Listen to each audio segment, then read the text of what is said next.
Hey, what's going on, everyone? Greg here, and I don't want macOS on my iPad, and you don't either. Okay, thank you, bye.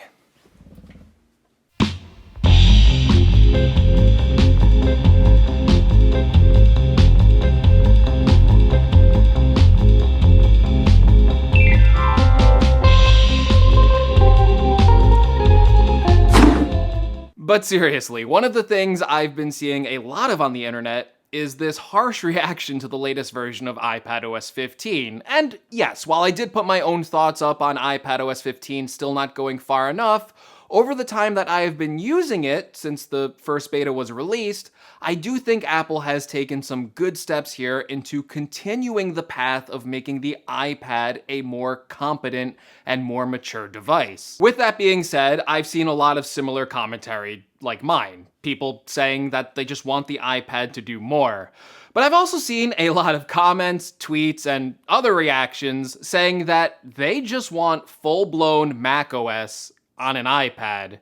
And in fact, some people were even disappointed watching WWDC and expecting Apple to just get rid of iPadOS altogether and replace it with macOS. And while you might think your initial reaction is to want macOS on your iPad, I think that is a big mistake. Now, to understand the iPad, we should probably look at its history. The iPad started out as a device that was geared at making computing dead simple. It was a 9.7-inch tablet that you could hold in your hand and use all of the intuitive taps, swipes, gestures that mimicked how you would interact with a physical object in the real world. And it just worked. The iPad was so easy to understand that when the iPad first launched, there were multiple stories of people placing iPads in front of young kids or elderly users who have never used a computer before, and within like half an hour, they were navigating the user interface with ease.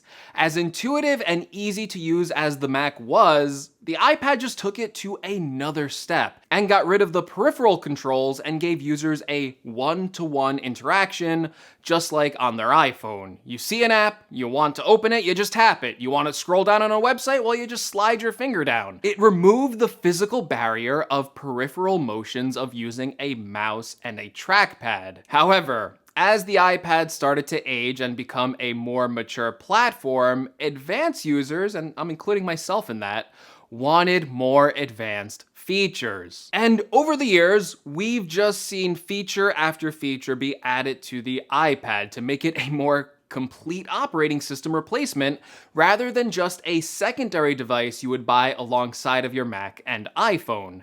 I guess it's more of like a third device. Thirdiary. Is that a word? And all of these more, let's call them advanced features, really started to accelerate with the release of the first iPad Pro in 2015.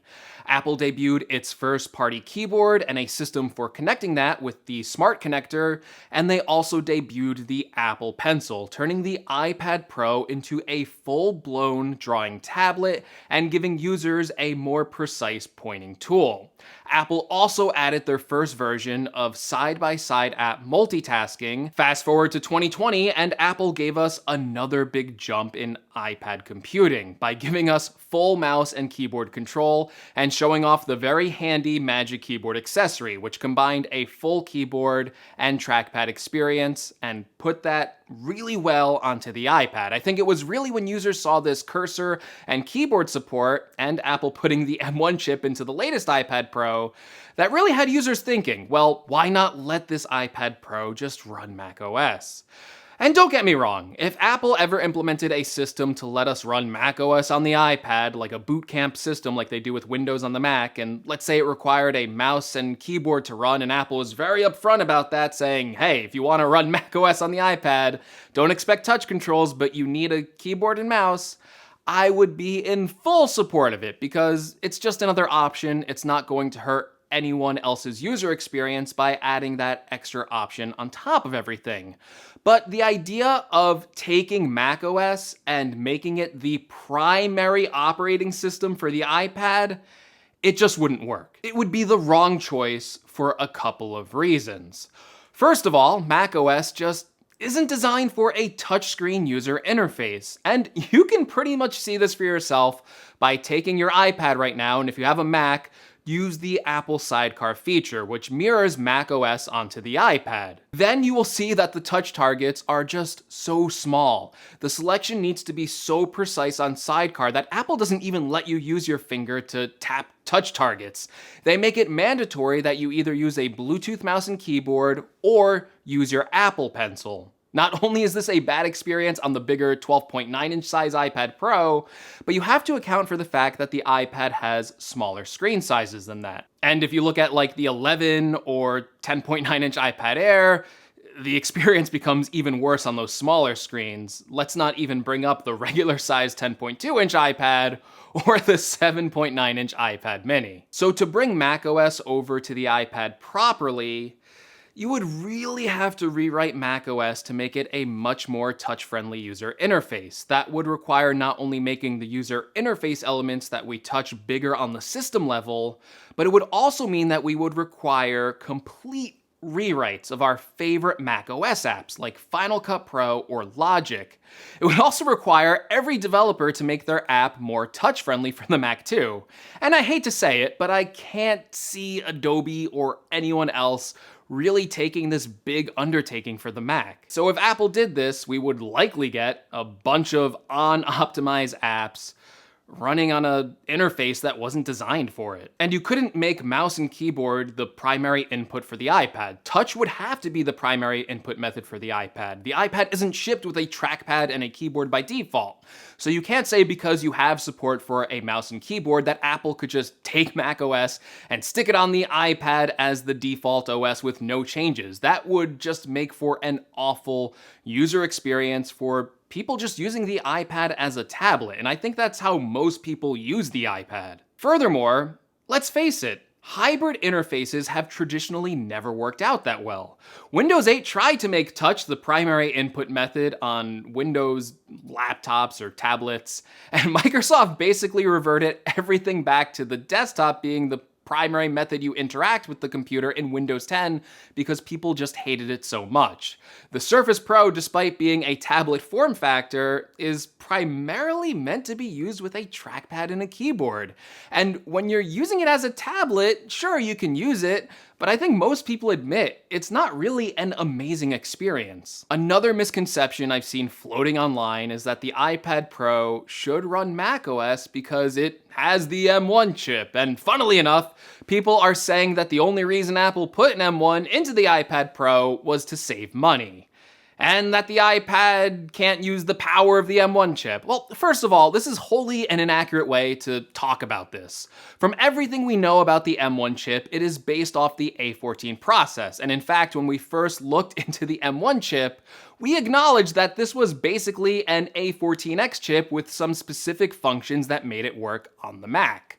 So the M1 chip wasn't being put into iPads to save money. It's actually the other way around. The M1 chip was put into the Macs to save money, and in a way, Apple's genius marketing move was to put the M1 into the Mac products first, flipping the script and making you think that the iPad Pro is now being powered by a desktop class chip, when in fact it was the same mobile architecture roadmap it has always been on. We also need to acknowledge that a vast majority of people asking for macOS on the iPad, well, they're just not traditional iPad users. And what I mean by that is, most people use the iPad for the way it was initially intended to be used, and appreciate that simpler user interface we talked about at the start of this video. They don't want the legacy cruft of macOS. They don't want more complex interactions. They don't want an operating system that is primarily based around files. They want it to be as simple as the phone they already have in their pocket. So when they turn on their iPad, they're greeted by a very similar user interface. Most of the apps they use are still accessible on this platform, and they can interact with it the same way they do on their iPhone. Like tapping an app to open it, all the scrolling and sliding gestures, the same way that they would use their iPhone, just on a much bigger screen. Every layer of complexity you add, like you would find on the Mac, just means that you are making it that much harder for the iPad's true target audience. A computer that is dead simple for literally anyone to use. Finally, for those of you asking for full-blown macOS on the iPad, I think what you might really want is an M1 MacBook Air. It has the same power, even better battery efficiency, and the instant-on nature of the iPad, with the macOS you know and love, and in a form factor where macOS actually makes sense.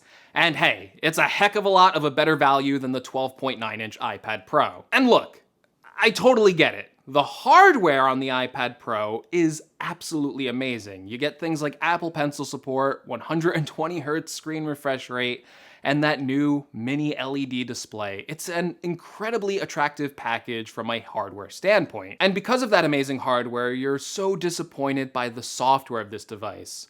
But I think that focus shouldn't be targeted at making the iPad run macOS. It should be targeted to Apple to make better Macs with better hardware. And the same can be said with the iPad Pro. I think it's a disservice to the product to ask Apple to just port macOS to it and call it a job well done. The iPad is an incredibly powerful and versatile device, a glass canvas that can take on so many different roles, and limiting that device to the legacy of the Mac and just turning it into just another Mac, I believe is a step in the wrong direction, because although I like the changes in iPadOS this year, I don't think they nearly go far enough. And I still want better ways to multitask, better external display support, and for all the things good in this world, I want Apple Pro apps on my iPad Pro.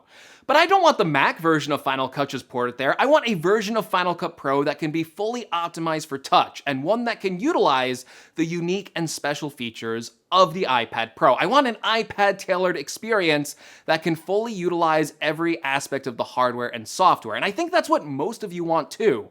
A better version of iPadOS with new ideas, new experiences, better than the ideas and experiences we thought of 20 years ago. So I don't want macOS on my iPad. I want something better. And I think you want and deserve that too. But as always, that's just my take on all of this stuff. So please let me know in the comments below. Do you agree with me that what you really want is a better version of iPadOS? Or after everything I said, do you still think I'm wrong? I'm frequently wrong, so it's not a big deal if it is. And what you really want is macOS on the iPad. As always, I look forward to reading your comments, so let's chat about it. And if you like this video, make sure you give me a like. If you want to see more from the channel, make sure you're subscribed. We're just 25,000 away from hitting 200,000. And as always, thank you so much for watching, and I will see you all in the next video. Take care, stay safe, and never install betas on your primary devices.